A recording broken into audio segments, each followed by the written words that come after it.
Hello friends, ആർഡിയർ ഫാമിലിയിലേക്ക് എല്ലാവർക്കും സ്വാഗതം.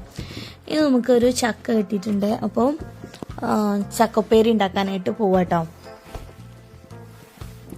അതിൻ്റെ മുന്നായിട്ട് നമ്മളെ വീഡിയോ ആദ്യമായിട്ട് കാണുന്നവരാണെങ്കിൽ തീർച്ചയായിട്ടും ലൈക്ക് ചെയ്യുക, സബ്സ്ക്രൈബ് ചെയ്യുക, സപ്പോർട്ട് ചെയ്യുക കേട്ടോ. അപ്പോൾ ചുള പറിക്കുന്നതുകൊണ്ട് കുക്കറിലോട്ട് അരിഞ്ഞിടുന്നുണ്ട് കേട്ടോ. ഞാനും അനിയത്തിയും കൂടി കേട്ടോ ചെയ്യുന്നത്. അപ്പം എന്താ കുറേ അരിഞ്ഞ് കൂട്ടിയിട്ടുണ്ട്. ഏകദേശം ഒരു കുക്കർ ഫുള്ളുണ്ട് കേട്ടോ. പാകത്തിനുള്ള ഉപ്പ് ഞാൻ ചേർത്തെടുക്കുകയാണ് ചക്കയ്ക്ക്. എന്നിട്ട് കുറച്ച് വെള്ളം കൂടി ഒഴിച്ചെടുത്ത് നമ്മൾ അടച്ചു വേവിച്ചെടുക്കട്ടാ.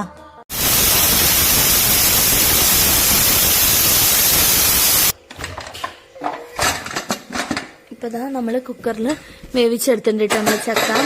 ഇതാ തുറന്ന് നോക്കിയിട്ട് നന്നായിട്ട് ഇളക്കുക കേട്ടോ. ഇതങ്ങനെ ഉടഞ്ഞു പോകുന്ന ചക്കല്ല കേട്ടോ, നല്ല ഉപ്പേരി ചക്ക തന്നെയാണ്. അതുകൊണ്ടാട്ടോ നമ്മൾ ചക്ക കൊണ്ട് ഉപ്പേരി വെക്കാൻ വിചാരിച്ചാൽ നമ്മൾ ചക്ക കൂട്ടാൻ പോലെ ആയിട്ടാണ് വെക്കുക. ഉടഞ്ഞു ചേരാത്തതുകൊണ്ട് നല്ല ടേസ്റ്റ് ഉണ്ടാവും കേട്ടോ ഉപ്പേരിക്ക്. അപ്പോൾ ഇതാ ഒരു ചീഞ്ചട്ടി അടുപ്പത്തോട്ട് വെച്ച് വെളിച്ചെണ്ണ ഒഴിച്ചെടുത്ത് കടുക് പൊട്ടിച്ചെടുക്കണം.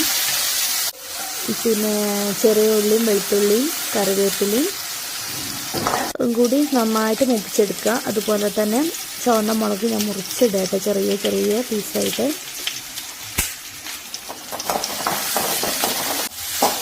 നന്നായിട്ട് അതൊന്ന് മുപ്പിച്ചെടുക്കുക. ചെറിയ ഉള്ളിയും വെളുത്തുള്ളിയും എല്ലാം മൂക്കുന്നതിൻ്റെ മണം നല്ല കിഡിലെ സ്മെല്ലല്ലേ. അപ്പോൾ ഇതാ നന്നായിട്ട് മൂപ്പിച്ചെടുക്കണേ.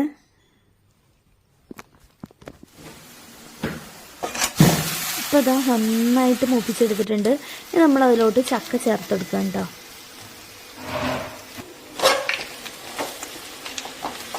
ഇനി നന്നായിട്ട് മിക്സ് ചെയ്തെടുക്കുക. ആ വറവ് ചക്കേൻ്റെ എല്ലാ ഭാഗത്തും എത്തുന്ന രീതിയിൽ തന്നെ നന്നായിട്ട് ഇളക്കി യോജിപ്പിച്ചെടുക്കട്ടെ.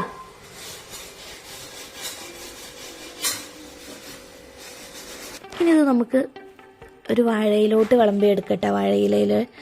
അപ്പോൾ നല്ല കിഡിലും ടേസ്റ്റാണ് ഇങ്ങനെ കഴിക്കാനായിട്ട്. അതിൻ്റെ കൂടെ ചമ്മന്തി ഉണക്കമീൻ നമ്മൾ എടുത്തിട്ടുണ്ട് കേട്ടോ. ഇനി ഇങ്ങനെ കഴിച്ച് നോക്കണേ.